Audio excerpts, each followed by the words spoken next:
Yo, hello everybody. Welcome in. Happy Tuesday evening. Hope everyone's having a good Tuesday. I really just hope you're having a better Tuesday than me. But that's not hard to do. But you know what? We're here for a short while, and we have Elly here with us, which is extra fun and exciting. But you can't hear her right now because I don't have her audio turned on, and I'm doing something else right now, so I can't turn that on. But now we got the chat on the stream, and we've got Elly's audio on, so now you should be able to hear Elly if she says something. Hello. There she is. Hopefully that came through. And let me set up the... That should be good. Let me switch over to... that guy. Hey, there we go. Look at that. All right. I do need to put something in front of... I need to hide your face.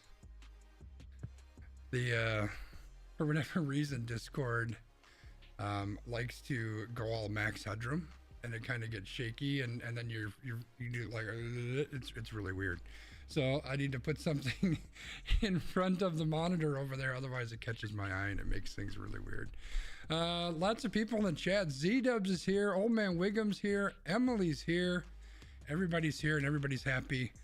For those who didn't see the Discord message, I am going to have a short stream tonight, unfortunately. I'm just not. It's a day. But we didn't want to cancel on Elly, so Elly's here. We're going to do the podcast. I need to stop this music because I don't know why the music is still going anyway. We're going to chat about some stuff with Elly, and then, we'll move on with our lives. And I can actually eat my dinner that showed up an hour late. But why don't we get into this, Elly? You ready? Yes, I think I am ready. It's been a spell, hasn't it? It has. I don't even know what episode this is. Normally Brian tells me. I think it's episode 71. Let me see if I can figure that out quick. Hit record. Yes, thank you, Wiggum. I appreciate that. We random run sheets. This must be episode 71. Hey, look, Wiggs is on top of it. All right. Someone's in charge of this, right? I'm glad I'm not in charge. All right, here we go. Let's do it. Hello and welcome to We Random, episode 71. We have a special guest with us today. Elly is back. And, even though things are changing up a little bit, I still got to start off with a joke. I always start these off with a dad joke.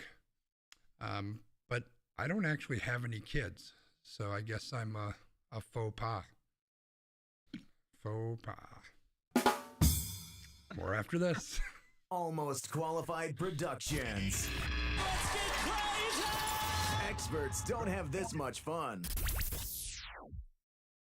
Oh, I forgot to hit the music. Start music. There we go. It'll take a second. Here it comes. I'll shorten the music. Welcome into We Random. This is normally Brian's part of the job, and so I'm going to do it this week because Brian is off getting his taxes done, which doesn't sound very exciting. But the exciting part is we have Elly with us today. Hello, Elly. Hello.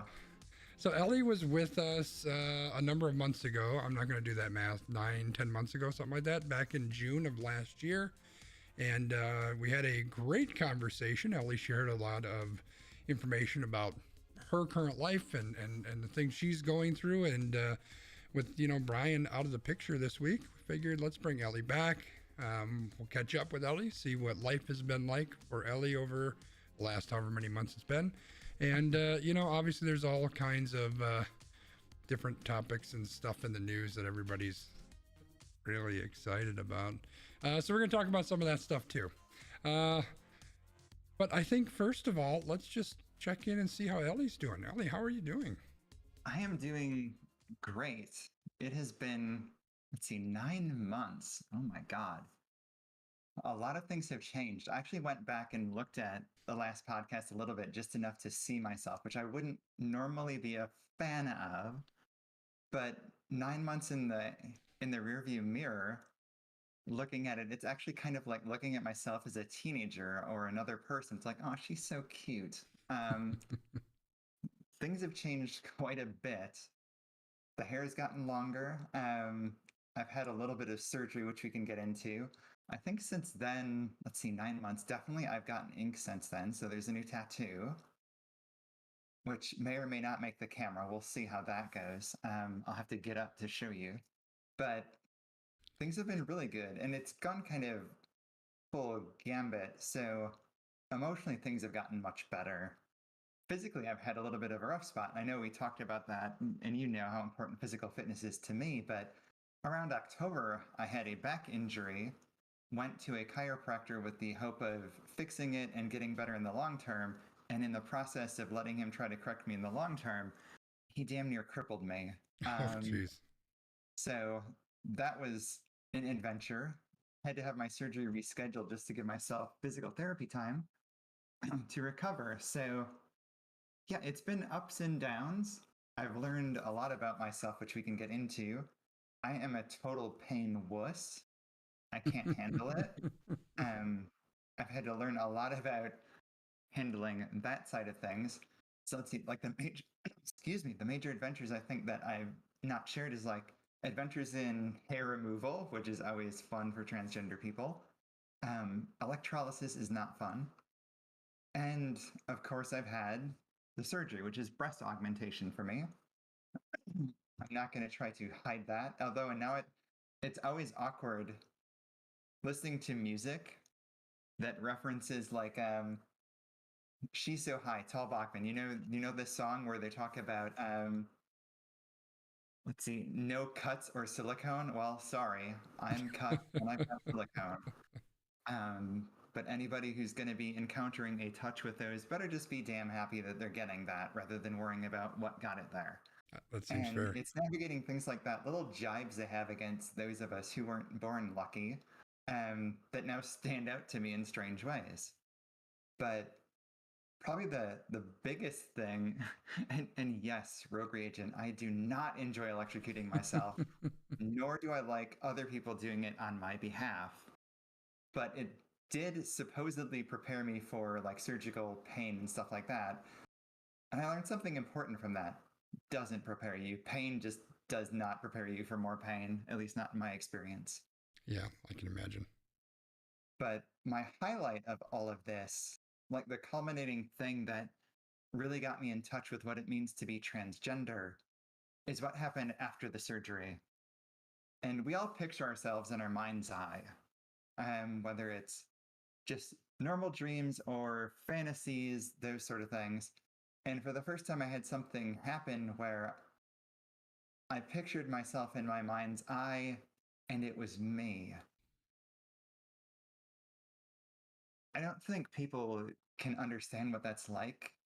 My whole life, when I've imagined me, I've always inserted some generic female figure to be me.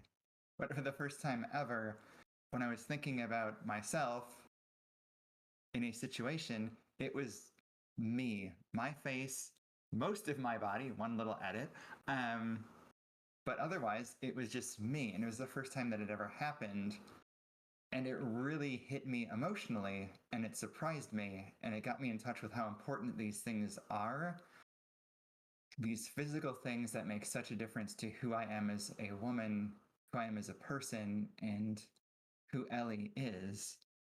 And it was just really surprising to go through that. It wasn't something that I had any expectation of or warning that it would come to pass, that I would have that moment. But now when I think of me, I think of me. And that's a pretty awesome change.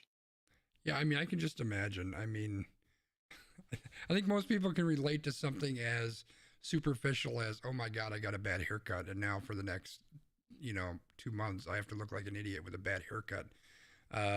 And now you take that to the nth degree where I have the wrong body. I'm not the person that I should be physically.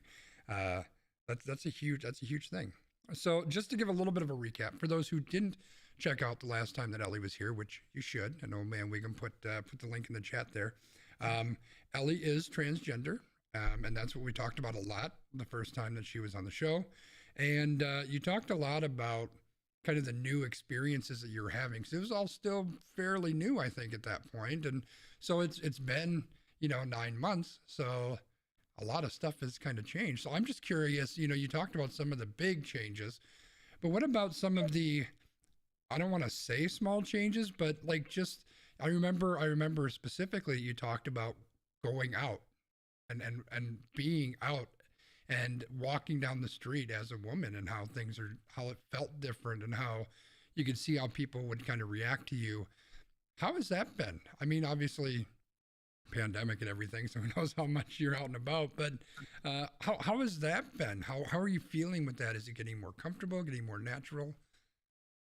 Yeah, I don't really think about it as much as I used to. So, in that regard, it's gotten less special. I'm still very aware of my surroundings and I'm careful. One of the things that's both good and bad about going out these days, of course, is masks really make the whole thing almost a moot point. Like, I was doing my face, getting everything ready. The first time I was going to meet my yoga instructor because I wanted to make a good impression. And then I put the mask on, like, well, what the hell was the point of that? Because you can't really see hardly any of it. But it's not as nerve wracking, I'd say, going out. But when I think of certain things that are going to happen in the future, like with work, particularly because of some of the things I do, I support locations in the South, let's say. And I'm going to be open to travel soon to those locations. I'm like, well, that's going to be an experience. Yeah. It's very different. Because, full disclosure, I'm around Chicago, right? Pretty liberal place, pretty safe. But when you get down south a ways, where they still think the Civil War is ongoing sometimes, it gets a little bit different for people who are like me, who are transgender or gay or all of the above, or just different. Hmm. And it's less welcoming, I think. But at the same time, I've had so many good experiences that my hope is that I'll be able to get beyond that and not have to deal with that quite so much. But there are some news stories, of course, sweeping across America, particularly, well, I shouldn't say the South, because there's like 30 some states that are all taking shots at transgender kids lately. So there's a lot going on and a lot of fanning the flames of a pretty angry majority against a pretty small minority of people. Transgender is maybe 2% of the population, probably less if you consider those of us who are actually uncloseted. So, yeah, it's an interesting and strange time. Yeah, for sure. And we're gonna definitely jump into some of the fun stuff that's happening and laws being passed and all of that, and those who are friends to the show know that Brian and I have very strong opinions about it as well, and I'm sure Elly does as well, and has definitely a very different point of view than what we do. Before we get to that, though, you mentioned work, and so I'm kind of curious because when we spoke last, again, it was really early in your journey. Now, I full disclosure, I know that you're working remote because we work together, but like how has that been? Has there been any kind of a change? How's that process been going? No change really. It's all pretty easy. Being remote really makes it simple to have those days where I just don't feel like being on camera. Hmm. And that's a wonderful thing. And knowing that we'll never, well, I shouldn't say never, who knows what the future will be, but at least for the foreseeable future, we're not going to be in every day, Hmm. means that, when I have a day that I just don't want to do all of this, I can say the hell with it. And I can just hide behind a no camera day because so many of my coworkers are never on camera, which I think is a little strange, but um, I prefer to be on camera from time to time. Oh, you're never on, huh? Well, pretty rare. Like nobody wants to see me. I want to see you. Well, But so, yeah, it's been pretty easy in that regard. I don't have to deal with a lot of misgendering or things like that. That's much more common in person, unfortunately. And I think it's still going to be an issue, even though I have breasts now, which are wonderful, but it doesn't make me bulletproof against that. sure, sure. So, and you had mentioned, because we had talked recently about your surgery, and you mentioned that, the work part of that, things would be much more obvious if we were there in person. Yeah. So, do you have any thoughts about if and when I mean, at some point you'll be in the office, right? Even if it's just for a meeting at some point. Have you thought about that at all? Are you like walking through that in your mind, or is it just kind of a, I'll take it as it comes kind of thing? Oh, first I have a request. My pronouns are she and her, so thank you for asking. And I was gonna hold something up. I wonder if I've got it handy here. Everything is kind of a mess, but whenever I get to in-person life, I bought this on Etsy, where it's got the she and her on it, and it's in a font that I love. It has to do with Shira, which I can get into. There's a reason that I like Shira, and it's not because it's just a just a cute cartoon. Um, but to get back to the point, no, I actually am looking forward to getting back in person and being ready to go and dressed and to let people see where I'm at, just because I'm proud of where I'm at. As you should be. It's been effort, it's been pain, it's been being very careful about things like diet because I've been denied the ability to work out like hell, like I used to since October. So that's driving me crazy and putting me in a point where I really have to be careful about managing my moods because, quite frankly, exercise was such a wonderful crutch of supporting my emotions. Well, that crutch is gone. So, at least for now, I'm going to have to just deal with it like a lot of people who are sedentary, which has been a struggle, but I'm getting through. Yeah. Um, I don't know that I have another question. Is there anything, I guess, let's just talk about the surgery. So that's a big part of the transition that you're going through. Um, I guess I'm going to kind of leave it open ended. Like how was that process? How did things go? How are you now? Because I think it was rather recent, right? So where are you at on that whole process? So, God, I'm trying to remember in June, did I even have my first appointment with a surgeon yet? I don't think so. I don't think you did. I think you were talking about it coming up. So I can take some of the hilarious parts of that. So breast surgeons are an interesting lot. And I picked mine just by looking at reviews, getting referrals, that sort of thing. I don't know if I'm supposed to share surgeon names on here, so I'll just leave that out for now, but it was a wonderful experience. The only criticism my surgeon had is he doesn't have good bedside manner. He doesn't take a lot of time with you. Um, but quite frankly, I don't care. Does he do a good job? That's what I care about. Are they going to come out like I want them to come out? So it's the weirdest doctor's appointment you'll ever have because you go in there, you're sitting down, and they got the stupid little paper top on you. Like, I care. This guy's going to see my boobs in the end. Anyway, he's going to make my boobs in the end. And ultimately, it just culminates. So, what are you looking to do? What do you want them to look like? And then you get to do the funniest thing ever.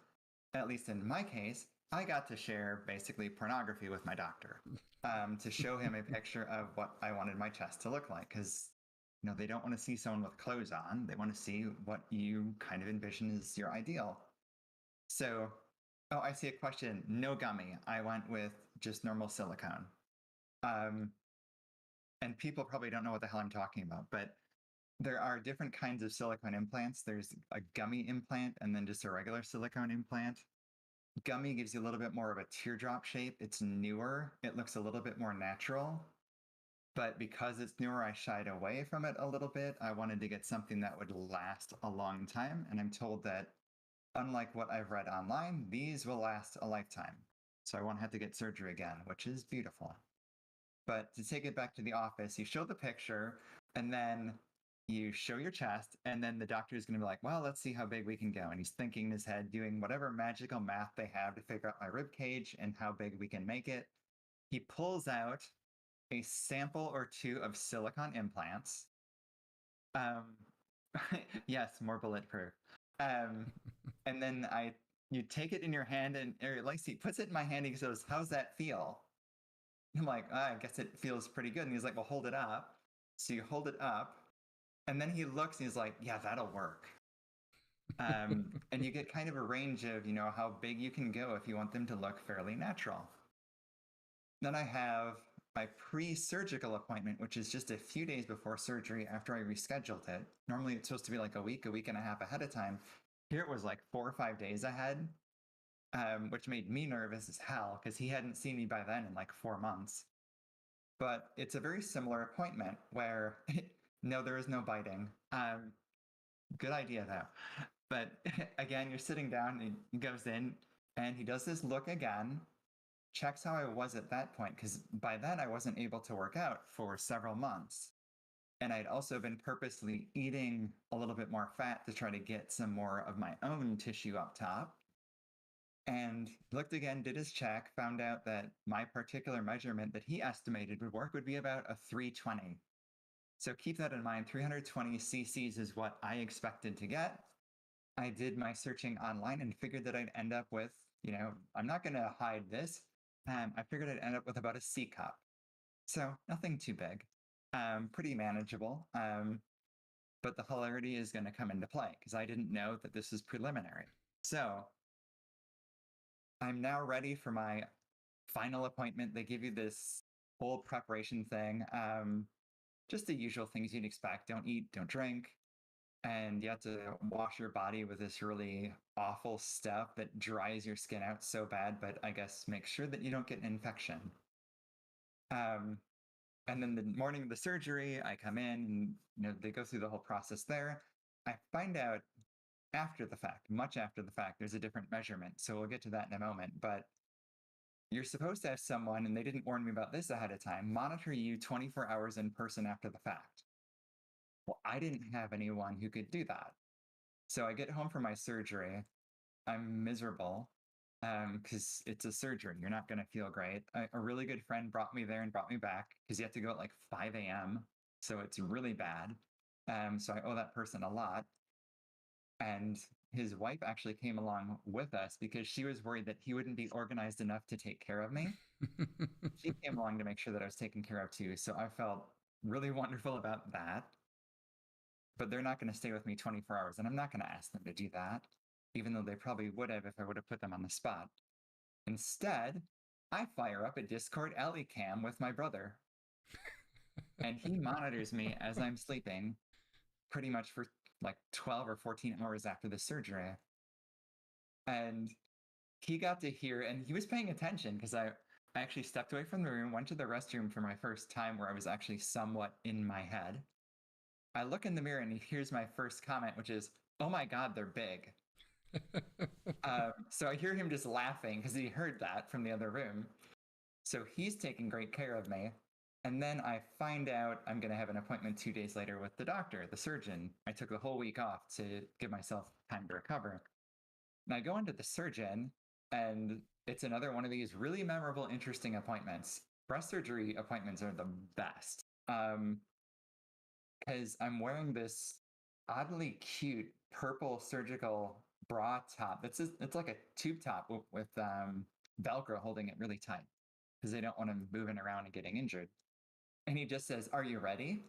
And I'm like, "Am I ready for what?" And he's like, "Are you ready?" I'm like, "Sure." He takes it and just pulls it open. And then it's just boom, there they are. And it was the craziest, strangest thing I'd had up to that point. There's one more that's really funny. Oh God, yes, I'm selling it. This is a great experience. So I definitely recommend breast surgery if you're thinking about augmentation. It's not a bad one at all. It's actually the most common kind of plastic surgery you can get, even though there's no plastic involved. But anyway, and there I am. I'm topless. It's him and his, I will say, ultra cute, petite, blonde assistant who's probably in my age group, give or take. And they're looking at it, and everyone's looking at my chest. I'm looking down at my chest. They're like, "Well, come in front of the mirror." So I got to look at them, and you gush the thank yous and get all emotional. And that was it. The whole appointment was just him taking my top off. Because there's nothing else said. And you ask like the basic questions like, what should I do? I'd heard I should wear a surgical top or bra. And he's like, no, let them fly. Wear what's comfortable. So that was awesome because I didn't have to deal with a real tight top, which you don't want. At least I did not want. But after that, I got one more appointment scheduled, which just happened. Let's see, I'm trying to keep dates. So my surgery was 3/7. This appointment would have been, oh God, has it been about a week ago? Something like that. But on this follow-up appointment, what are we? We're PG, right? What is our rating here? Yeah, PG-ish. PG-ish. Yeah. I think this story's okay. What's that? I think this story's okay. Okay, this story's okay. And I'm glad I didn't use names because she would probably be really uncomfortable that I'm relaying this in public. But so my next appointment is just to learn about post-operative care, caring for the scar and caring for the actual implant. And no, they're not going to settle down to a C cup. You'll hear more. So I'm going to add that detail at the very end. Yeah, it's late PG-13. Thank you. I'll take that. It's funny. PG-13 means I could probably kill someone on screen, but I can't talk about sex too much. Pretty much true. Yeah. But in this next appointment, I show up and it's just with that petite, beautiful assistant and me learning about aftercare, which works out like this. Best appointment ever. I'm topless and I'm learning how to massage my implants. So basically, imagine, first of all, those of you who didn't see the previous episode, I'm attracted to women physically very much. I have some attractions to men, but very much attracted to women physically. So I've got this beautiful woman showing me how to massage myself by, doing it and telling me I'm beautiful. So my boobs are getting grabbed by a really pretty girl saying how beautiful I am. That is one hell of an appointment. So that was the best part of it. Now, to get back to the size, one thing I didn't know is that when they're in the middle of the operation, they actually figure out what your size is really going to be because they're in there and they can see what'll fit. So my 320s are not in there. What I ended up with is 385s,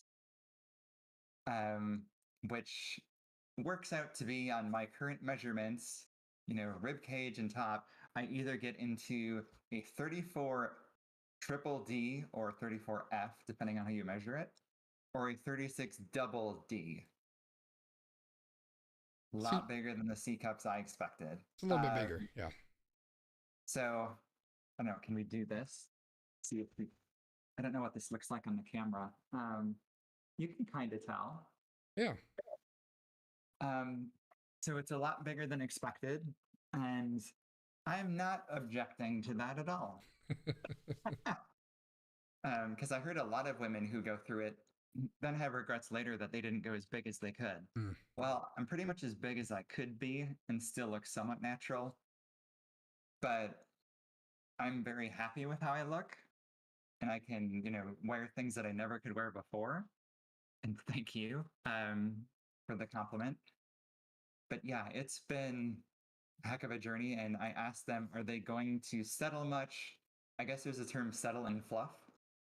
And I was told that there'll be a little bit of settling, but it is not going to get much smaller. So, you are what you are. And I'm pretty damn happy with that.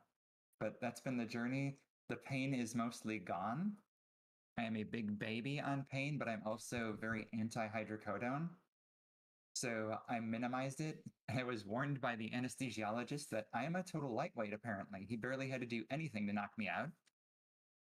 So I don't know if I should admit that publicly, but that wasn't the best thing to say, I guess. But, that's just how it is. So I was taking half doses of hydrocodone just to maintain myself, but I kept being stupid and making myself go through pain when I should have just been dosing it and getting through it. But I'm happy to say that I do not have to worry about taking those pills anymore. And here we are. I have boobs. So very happy about all of that. That's super awesome, and I'm glad it was such a positive experience for you too, which is awesome. Um, I, Definitely. I, I'm just a stupid guy, so of course I have to make the comment that I would like that last appointment without having to go through all the rest. If there's a way that I can just fast track to that appointment, I'm okay with doing that part. I don't need the rest of that. In They fact, probably have that in Vegas, but for significantly more money. I may have had that appointment in Vegas. Anyway, moving on. So, um, Wow. is there anything anything additionally you want to kind of touch for? Otherwise, we're gonna move on and cover a couple news topics. That's kind of what we do here, Oh, um, and the fun stuff. Maybe not fun stuff. I'm trying to think. Last time I was here, oh, since then I'd been to a musical, which was a wonderful experience too. I got hit on for the first time, and Nice. that was pre boobs. Um, so yeah, someone actually wanted my Facebook, which I didn't want to give out anyway because no. Plus, I don't really do Facebook, so it's just like I thanked him for his attention because he said really nice things, said I was very attractive, and of course, I was going to a musical, so I was decked out. Sure. Um, but yeah, that's one other highlight that I got to go through. I went to see the musical Wicked, which I love Hmm. and has always meant a lot to me. And for trans people in general, I think it makes a lot of sense that it stands out for us about a girl who looks different, doesn't think she can ever find love. Yeah, it just hits home. Give him your MySpace, oh my MySpace account. God. Yeah. I'll never forget the young girls in my retail store who once told me that MySpace is for creepers. Hmm. I mean, you could argue every social media is kind of for that. Pretty much. Yeah, pretty much. All right. Well, why don't we talk about a couple of the news stuff? Again, this is stuff that Brian and I have talked about before, but love to get your thoughts on it as well. Obviously, you have a very very different perspective and point of view on all of this, right? So you kind of mentioned it as you were going through your spiel earlier that this isn't a really happy and welcoming time. Not that there ever has been, I don't think, um, for all sorts of people along the LGBTQ scale, right? But specifically for trans people, especially when we're talking about Texas and the stuff that they've got going on there. So just a really really quick update. I'm guessing that anybody that watches the show, all 9 billion of you that watch the show, you're probably well aware. But Texas passed this legislation that. It's specifically directed at trying to stop people from being trans. I guess I don't. It's just bigotry. That's all it is, right? Bigotry and hatred, and um, they allow people to report anybody, and if you're in a medical profession, you are obligated to report if anybody is getting any kind of trans therapy or medication or any kind of medical help, any of that type of thing. They can report parents, they can report doctors, they can get money out of this, which is ridiculous. Like they're specifically making it as difficult as possible for individuals to live their life. And let's not forget the fact that this is aimed towards children, right? They want to protect the children, but children are the most vulnerable. Like this is a situation where, and Elly can obviously speak to it a lot more than I can because she's gone through it, where people they're trying to figure out who the hell they are and why do I feel this way, and this is a specific subset of children that are incredibly vulnerable. These are people whose suicide rates are through the fucking roof because they're struggling, they're not accepted, they can't, all of their normal social structures, whether it's their friends and their family or their church or their school, all these people, obviously their government don't accept them, and these are the people that need to be taken care of the most, and instead they're isolating them and ostracizing them in the most disgusting way. So maybe that wasn't a super quick summary of what's going on there, but yeah, it's just complete garbage. So again, I've spoken about this at length because it's something I'm incredibly passionate about, but we've got Elly here, so I'm very curious at kind of your angle. I mean, I'm sure you're not very excited about it, but kind of what's your angle on this and your point of view? Yeah, so this is specifically in regards to Texas's ban on transgender care for minors. which includes things that are generally considered reversible, like puberty blockers and things like that. Now, like so many of these kind of devious attempts to marginalize and hurt us, in particular transgender people, there's a little kernel of truth in some of what is said. So I didn't realize this until I looked into it a little bit, but there's actually an interesting and potentially negative consequence in blocking puberty to a transgender girl who wants to sexually transition and be able to experience sex the way you would if you had actually gone through puberty. And apparently this is a thing where preventing your body from going through puberty can make it harder for them to do things like the bottom surgery, shall we say, the vaginoplasty, etc., to get you the same results that you would if you'd actually gone through puberty. Now, that is the little kernel of truth. But ultimately, what they're doing is they're just blocking everyone from even having the right to make that decision and take these kind of risks into account. Because quite frankly, I don't know how great that risk is. There's not enough research on it yet to really determine how big of a problem is it to transition physically and surgically if you've been on puberty blockers and had treatment. I would bet that there's probably not really much risk, but there is some question to it.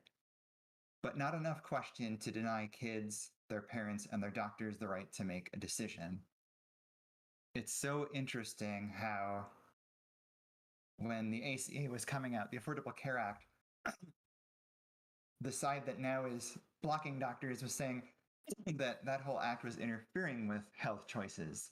They invented death panels and stuff like that, right? All the nonsense because there was this outrageous desire by the administration, which was Obama's administration, to actually publish, advise, and endorse healthcare that was based on science rather than just dumb impressions. Like, to it, if they find out that medicine is more successful than certain kinds of surgery, they would want to use medicine and not do surgery. And that immediately led to this death panel whip up nonsense where it's like, oh, well, they're going to make you do this, even though that was never the case. So fast forward a few years and get a minority in your crosshairs, although I guess a minority president when they're crosshairs then. And now they're trying to do the reverse argument with transgender people by protecting us from the right to make our own decisions for our kids or for anyone who's got a kid who's transgender. It's really pathetic that they're doing this target. It was when I first heard about this bill, it was the first time where I was like really feeling how much hate there is out there for me from people that I don't want to be around. I mean, what the hell are they even afraid of? They think I want to have sex with them? I assure you, I do not. Wrong end of the gene pool. You're in the hostile end. I'm in the peaceful one. But there's certainly a sense of fear and a reluctance to do things like even use our pronouns. Like that is somehow this great burden. Or it'll ironically be a blow against feminism. It's like, really? Since when did you give a shit about that? But yeah, it's just interesting watching this whole political cycle do whatever it wants to do. And the last I heard, a judge in Texas put a stay on the whole thing and is saying that, nope, no good. And it's probably going to go up to the Supreme Court, I guess, in the end. And we'll see what happens. I mean, the Supreme Court, as it's composed right now, we'll see. Not great. Yeah.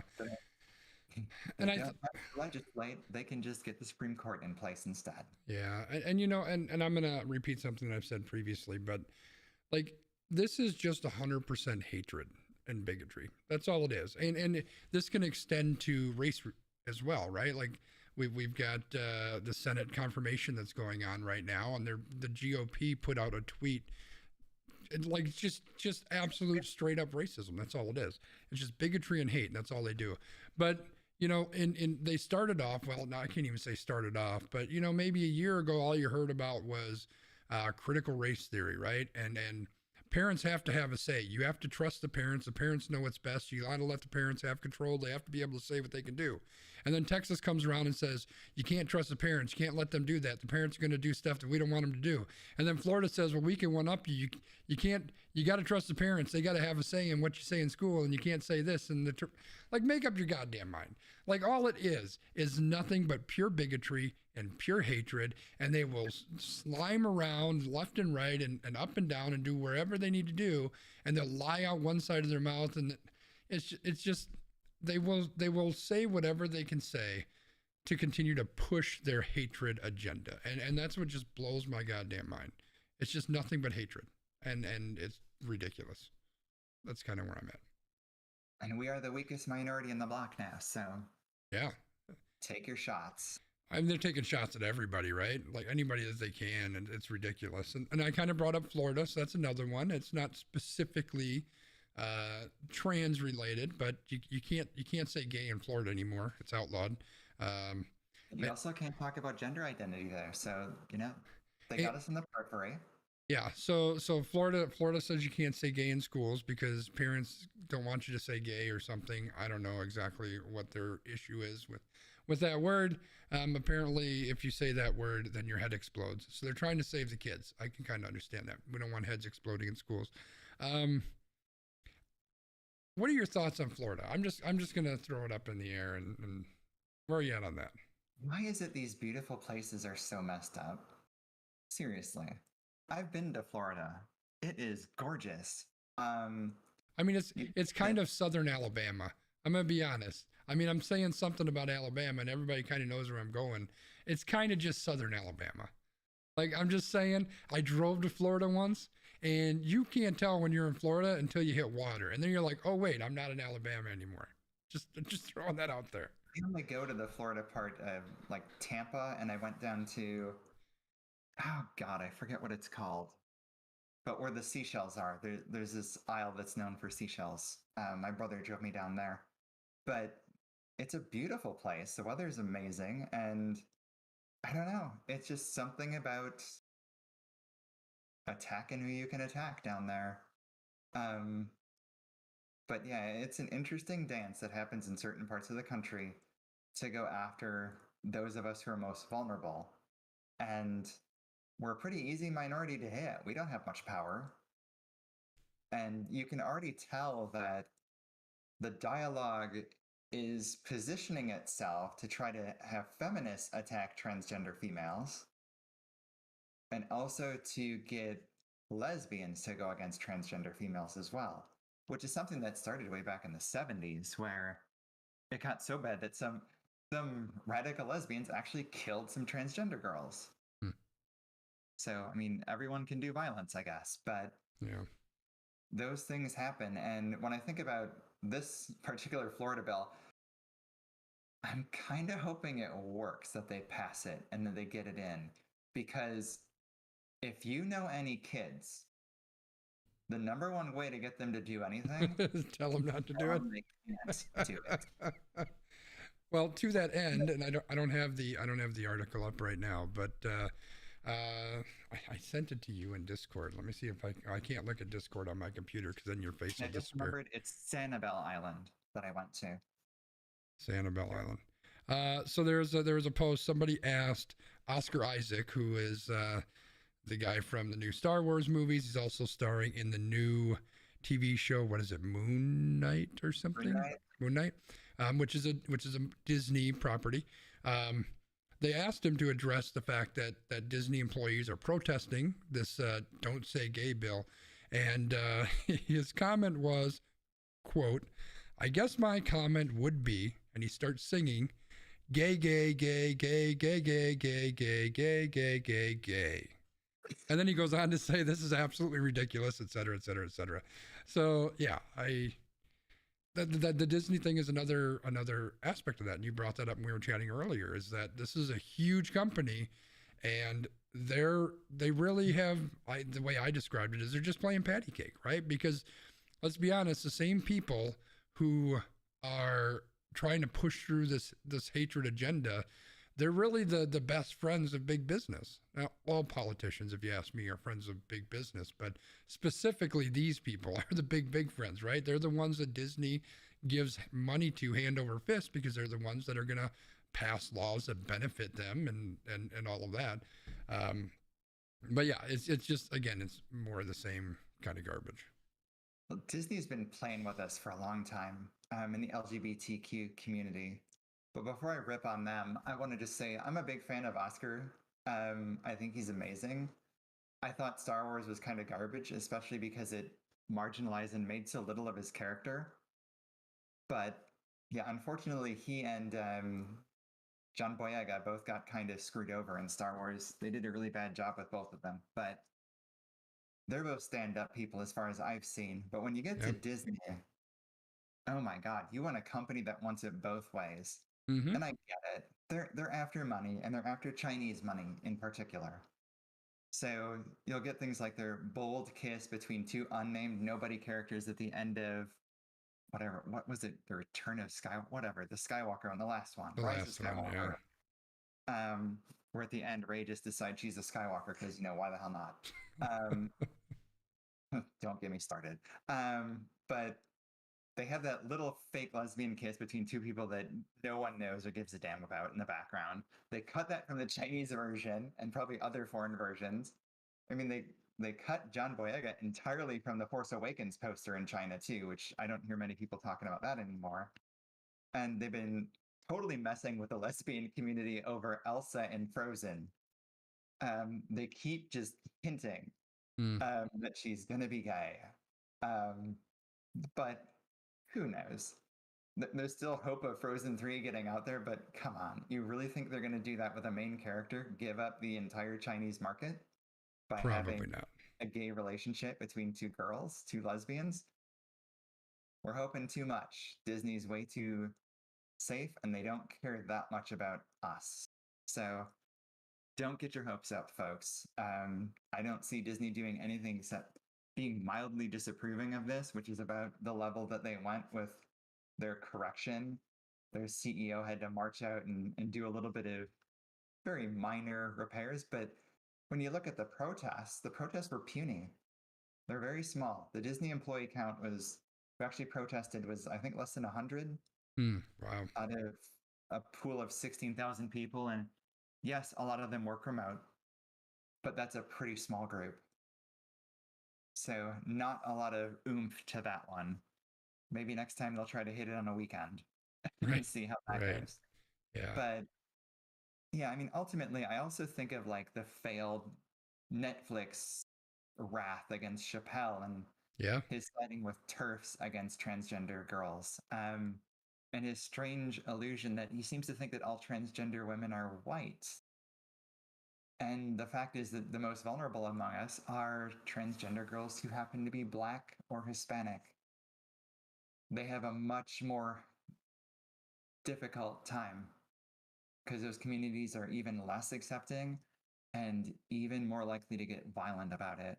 So it's really sad to see someone like Chappelle, who he gets into race and those issues quite frequently, to have such a, I guess, clumsy and ignorant approach where I can point at that and really think that he probably got some Black and Latino girls beat up, hopefully not killed. But I'd imagine what he said, siding with TERFs, those are trans exclusionary radical feminists. They are very terrifying to transgender females because they want to knock us out of their gender. And in my experience, they'll do pretty much whatever it takes to get there. Radical doesn't mean gentle. Yeah. And that's who he sided with. And, there's a big thing in Netflix where people are protesting and everyone's like, oh, they're trying to cancel Chappelle. You think we're going to cancel anyone? Transgender people? How? We're way too small. Well, I have an issue with the word cancel to begin with, but I also don't know that I would turn to Dave Chappelle for any kind of intelligent thought on anything. And speaking of people who I would not go to with intelligent thoughts, let's go back to Florida to Mr. Ron DeSantis, who he has decided that Leah Thomas, who became the first known transgender athlete to win a Division I national championship, he has decided to declare in the state of Florida that Leah Thomas did not win that race. And in fact, the champion of the race is the lady who finished second. Keep in mind that Leah Thomas goes to Penn, University of Penn, Pennsylvania. The competition was in Atlanta. The other people she was competing from were from Stanford and the University of Texas. Did you hear me say Florida once? Anybody? It has nothing to do with fucking Florida. It's just Ron DeSantis being a jackass like he always is, trying to stick his nose into things that places it doesn't belong. But the story that we're going to talk about is Leah Thomas becoming the first known transgender athlete to win Division I national championship. She won a swimming race, 500 meters, maybe, I think. Yeah, 500-yard freestyle.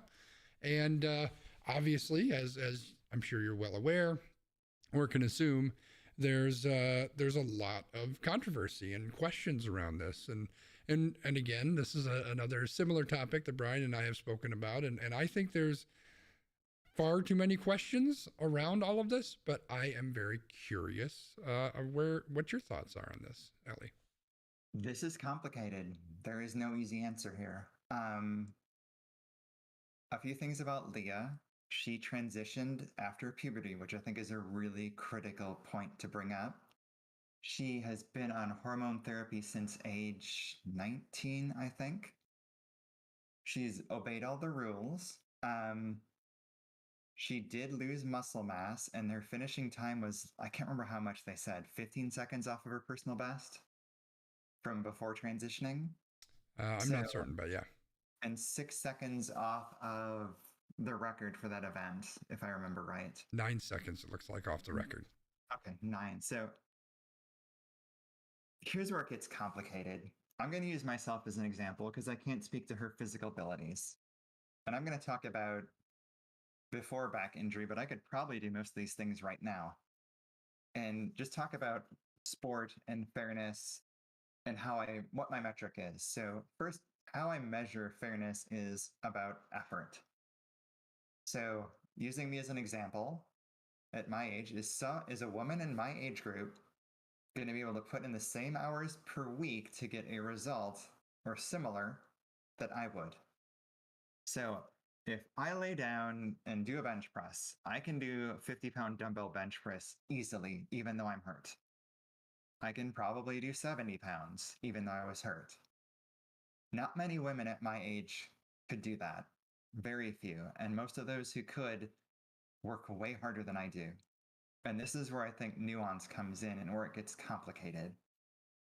Leah went through puberty as someone who wasn't going through any hormone treatments. There was no puberty blockers. So that means she went through what I call a testosterone puberty, which bulks your muscles up massively and makes you taller, stronger, broader. And it changes your body in a way that's irreversible. Hormone therapy undoes some of that. I don't know. Well, based on the amount of time that she's been on hormone therapy, I got to think she has not surgically transitioned.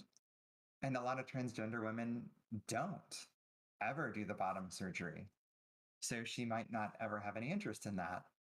And I call that out specifically because as long as you've got those parts, they're still working and they're still doing their thing and they're still giving you some level of testosterone.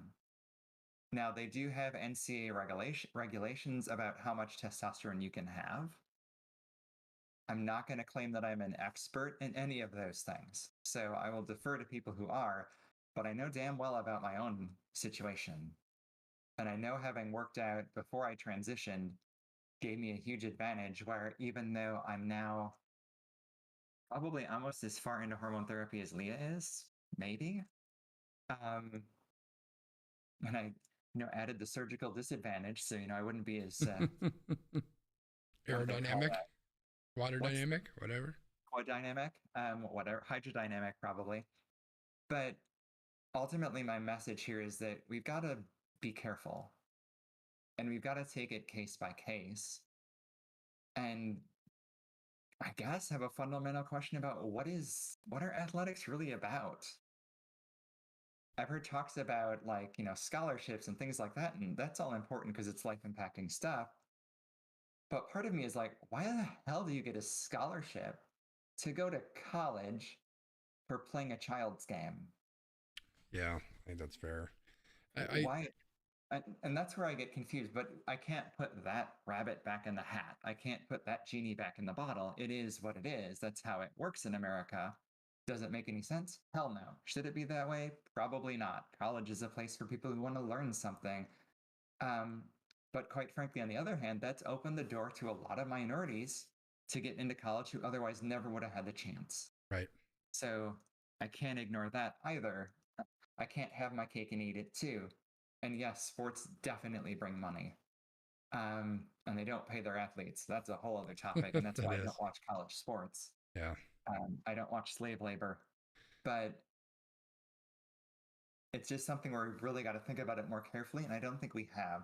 The knee jerk reaction of a lot of transgender females is, well, just let them compete. And it's easier to say in swimming because, yeah, you'll get a pretty unfair advantage, in my opinion, but you won't beat the hell out of someone or put them in the hospital. But when you get into physical events, even something like, say, soccer, then it's different. Running into my body for a woman would be much different than running into, a cisgender woman's body. So those are all things to think about. And basketball, another pretty physical sport. There's a lot of contact. And God forbid if we get into the more professional violent sports like MMA Right. and things where now if you get it wrong, you kill someone. Yeah. And it's just something where you have to go case by case and really analyze it. And people don't like that answer because they want things to be cut and dry. Well, I'm sorry, life's not. Yeah, I think that there's multiple different angles to this kind of story, right? And I think a lot of people are using it as Ron fucking DeSantis, which is just to spread my hatred, and that's where a lot of people go. It's easy to do that, right? It's super easy to be, a horrible human being and say that's a man swimming against women and that's not okay, right? That's an easy take. And so that's one side of it. I think the more interesting side of it is how do we make things fair? And let me share a little bit of a story on that. So right now it's pretty much just men and women. Like those are the two groups. And when I played football in middle school, we also had weight classes. There weren't any girls that were playing, but there was weight classes. So my brother was a big time athlete in growing up, and he was a wrestler as well as football, baseball, and whatever. So I don't remember the exact number, but he cut weight. Like just like a wrestler, he cut 20, 30 pounds so he could sneak into that lightweight football group. And then he gained his weight back up to his normal weight. He's got 30 pounds on everybody. He was literally like Barry Sanders in the field. Nobody could tackle him. Nobody could block him. He was insane, right? And I'm his brother, so I love the hell out of it. But clearly he had an unfair advantage over everybody else because he was a foot taller than some of these kids, And that's kind of what the situation that we deal with. And I don't know what the answer is. I don't know what the science is behind it. You bring up the fact of did you get on this medication before or after puberty? Maybe that's part of the equation. The NCAA has some sort of rule in there around when you start hormone therapy or when you get is it testosterone blockers, whatever the case is. There's a way that we could put some clarifications around this and get out of the man versus woman debate and make it more scientific, and then things are even. Now that's not going to stop assholes like Ron DeSantis who are just going to say, oh no, that's still a man racing against women. Like those assholes are always going to be around. That's just life, and unfortunately we can't. I'm not going to say what I wanted to say. We're never going to be able to get rid of all of them. But I think the interesting debate is how do we make it fair? I think everybody wants it to be fair. And right now, as you said, Leah Thomas is following all the rules that she needs to follow and all the rules that she's been given. And if those rules need to be tweaked to make things more fair, I'm all for that. And I would wager, not to put words in her mouth, but I would wager that she would want it to be as fair as possible too. It's right now it's as fair as it can be because she's following the rules. And I think that's the interesting part, and it'll be very interesting to see how that develops over the coming years. Yeah, it's a gray space. It's something that's going to have to be thought about quite a bit. And it's brought out a lot of people to do the hatred thing. I mean, obviously, good old Ronnie in Florida is making a bid for president. Right. That's why he's saying these things. He does. I almost wonder what those folks really believe, because I doubt they give a damn either way. Yeah. I mean, why does he care? It's not in his family and it's not in his face. But it's certainly a good talking point to try to, fire up the Trump base. Sure. Yep. So, and it works. And I've been surprised at some of the people that I would normally watch on YouTube that I know are fairly conservative, but have always been reasonable. And I don't like to live in an echo chamber or whatever you want to call it. So I like listening to voices that have some conservative ideas to them. But what struck me most is that even though this person was saying, I have nothing against Leah personally, he refused to properly give her pronouns. He kept calling her they and them. It's like, she's not a gender. Those aren't the pronouns she picked. So if you want to live and let live, as you said, stop being a prick and start using the right pronouns, or cut the crap and admit what you are. Yep. Yeah, your words will give you away. And yeah. I'm gonna leave it there. It's unfortunate. But I still believe in my heart that most of the people, even these like radical fire spewers, if they had the occasion to get to know a person instead of worrying about the transgender side of things, it would change what they believe, what they see, and what they know. Oh, and I see a comment or question brought up. If you didn't know her pronouns, is it best to use they and them? I would say it's best to find out. If you are in a venue like this person who is fully prepared to talk about the topic, he should have been prepared to use the right pronouns. So if I was going to talk about someone right now and I didn't know what their pronouns are, I would pause and find out, because that hurts. And that's an attack. Just plain and simple, that's an attack as far as I'm concerned, because he knew what the pronouns were supposed to be, and it was funny, he'd call Leah her or she and then correct himself to the wrong pronouns. And we just had, what was it, a mixed figure skating duo where someone had the pronouns of they and them. Was it, I forget who it was. Luke to Luke, something. I don't follow the sure. either, because corruption bonanza. But there was an Olympian, I understand, who used they and them pronouns. And I was pretty excited about that, because that's a really difficult pronoun to get used to. Mm-hmm. And yeah, that's Old Man Wiggum, you brought up a good point. If you don't know the pronouns at all and you don't want to take the time or can't, use the person's full name, you will never fail. That's the best way to do it too. I would say that's the fallback. If you can't get the pronouns for whatever reason, then use the name. But don't misgender someone like that. That's really offensive. Yeah, absolutely. And it's really not that difficult. I just did a quick search on Google and you can find her preferred pronouns. So it's not that difficult. But yeah, to your point, you figure it out, you ask, or you use the person's name. It's not that difficult. And right now I'm looking up the they, them pronouns. So I want to find out the person's name. Timothy DeLuck. First non-binary Winter Olympian. There you go. They and them pronouns. So that was pretty exciting to find out that, we have folks who now have to get used to using pronouns they and them. And I've struggled with that myself in a situation where it's like, oh my God, that's hard to get used to. But for me, it's especially hard to get used to because I grew up in a work culture, so to speak, where we were taught never say they and never say them, Mm, because that was usually how you'd blame someone, some other group. right. So there is no using that. Now it's like, oh crap, that's what I'm supposed to call this person. It makes them feel good. I've got to now unlearn this, and I work through it.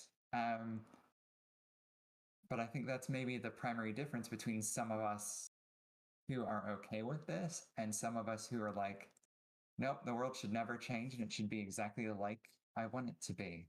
I Yeah. don't want to put that effort forward. And unfortunately, that is what's happening right now with a lot of folks. Yeah. Yeah. Sad times. But you know what? We can make it better because I've decided that we can, and God damn it, we're going to do it.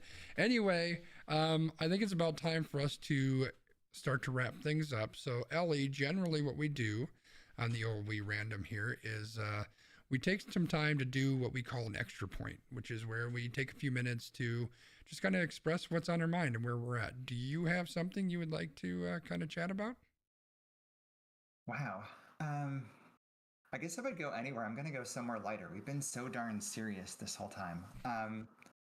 But I guess this is serious too. So, for folks who don't recognize it or do, you'll notice this back wall is decorated with a bunch of stuff from the show She-Ra, the more recent show. Now, I believe when the last time I was on, I talked about my first dysphoria experience, which is actually buying the 1985 She-Ra toys, going down the dreaded pink aisle when I knew that was only for girls. And it was before I knew anything about what transgender meant. Fast forward all these years, and in actually 2017, if I've got my years right, they released a new She-Ra, and the new She-Ra became controversial because it climaxes, so to speak, with a kiss between two female characters. But it's the reason it impacted me isn't so much that, although I love that it actually had a good story that led to something like that, but it's about trauma and dealing with abuse, emotional abuse primarily.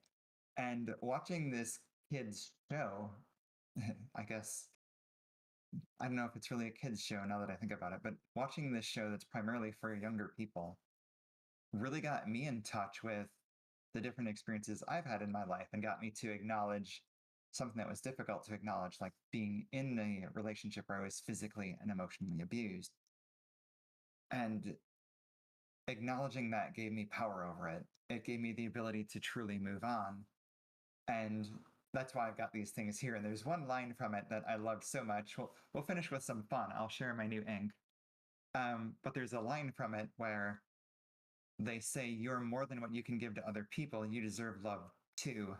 And that one really hit me strongly because I've always been so focused on what I can give to others, what I can do for others, and really taking the weight of my value from what I do for other people rather than acknowledging that I have value just because I'm a person. And I love that quote so much. I actually got it tattooed on my thigh. So I know everyone's got a heart attack, but I'm going to be somewhat decent here showing this off. But Oh I just boy. wanted to share, if I can get it, God, can I even see it? I will try this. But you can see I got the whole thing right there. But that's what I wanted to share. Just a little bit about me and about that story. And I got to say, if you're thinking about getting ink, I definitely have a place to recommend in the west suburb area. It was the best time I've ever had, laying down, getting tortured for 3 hours at my own will. But they made me laugh so hard, I almost wet myself. So that's my finishing point, is just sometimes you have to acknowledge pain to master it. And right now we're in pretty painful times, not just for LGBTQ plus folks, but a lot of people. There's a lot of sad things going around. And I guess I'll just call out and say, talk to each other, be real, be open, and look beyond it, to get a little bit preachy. But I guess I'm the poster girl for being incredibly open about her experiences, and I encourage people to let that veil down from time to time and just be human with each other, because we all need it. But Nice. I really appreciate this opportunity. So thank you for all putting up with me again. And who knows, maybe there will be another time in the future, and maybe I'll get to be with the whole group again, and instead of just one-on-one, I'm just bothering you. That's true. Such a bother. We'll have to get Brian on here too, and then I'm going to have to redo my whole setup. But thank you for your words, and thank you for joining us. It's funny that this is going to take the same kind of thing that happens with Brian all the time. Is where you went with your extra point is kind of mirrors a lot of where I am. Because I also wanted to talk about laying down and getting tortured for 3 hours. No, I'm kidding. It might not be too horrible. We've talked a lot about how horrible a lot of things are in the world today, and the way that there's so much hatred and bigotry and people being outright ugly to people. And we all know that there are a lot more people who are being silent about their hatred and their bigotry than there are people who are being outspoken. Although there's a lot more people being outspoken today than there were, say, 10 years ago. And so I think that it's extra important that those of us who aren't full of hatred and bigotry, that we make that known. That's part of what I loved about this podcast is make sure that you make it known, not that you are not racist or not bigoted, but that you are anti-racism, anti-bigotry, anti-homophobia, right? It's not enough to just be silent. You have to be vocal about it. And I think it's also very, very important to make sure that it's very evident and obvious that you can be a safe space. I remember to this day when Elly came out to me, and I was shocked, of course, but I was also very honored that she trusted me with that. I am incredibly honored that she decided that she wanted to come on the podcast a couple different times, and trusted me that this would be a safe place for her to come and tell her story and share her thoughts. So I think that's very, very important. Speaking from my point of view, I think it's important that we, as allies and as people who are full of love and leading with #leadingwithlove, we need to make sure that people know that, and we need to make sure that when those opportunities arise, that we are rising to that challenge and we're being there for people that need us to be there. God knows there's enough hate in the world. We need more love, right? All we need is love, and we all need to spread more love. So those are my thoughts. And with that, I'm going to throw the socials up here. This is normally where Brian reads this stuff off, and I'm not Brian, but I will do my best. Thank you for being here. You can find us every Tuesday night at 7 o'clock Central, almost every Tuesday night, right here at YouTube. We are also on demand on YouTube, so I'll post that up here within the next couple days. You can also find us on anchor.fm/werandom or whatever podcast app you like to use. On Twitter, I am at Sconzi. Brian is at Landmark MKE. I don't know if Elly is on Twitter or not, but she can share that if she wants. You can also find us at AQ_PROD because we are almost qualified productions. And yeah, we're on Facebook too. You know, Wigham's putting all the stuff in the chat. Just go look at that. And we'll be back. When will we be back? We'll be back next week, Tuesday. Thank you for being here. Elly, do you have anything you want to say before we sign off? Well, I'll see you next week. I'll have to get on and see what you're up to. Oh, well, there we go. Elly's going to be back at least visiting us next week. Maybe we'll sneak her in. I don't know. We'll see what happens. That's all we got. Have a good night, everybody.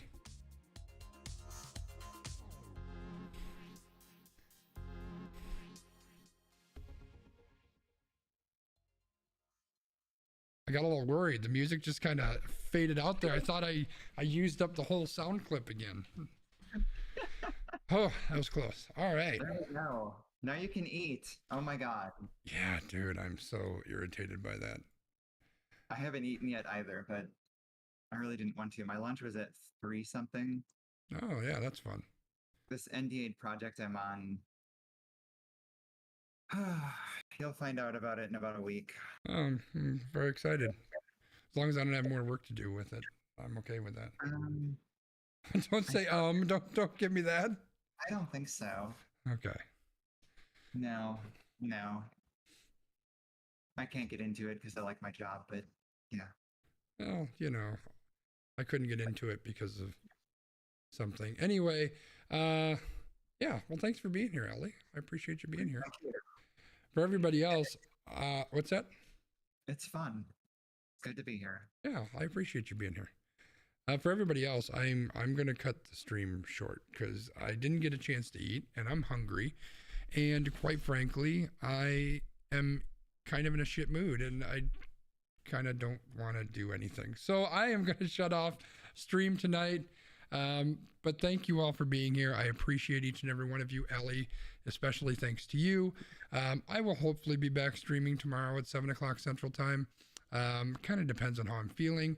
But if I am here, we're going to be doing GTA because it's GTA Wednesday, baby. That's what we do on Wednesdays. Yes, we go crazy on GTA. Hopefully Rich will be here. Maybe Emily will join us. Big Mike might be here. We don't. Who knows how many people? We get everybody on GTA. So do you mod, or what do you do in your GTA? No, we just run around and do crazy, stupid stuff. Apparently, Rich likes to crash airplanes. If you haven't checked out the new YouTube short I put out there, you should go check it out. It's only like 40 seconds. Did you ever play Vice City? Yeah, man, I played all of them.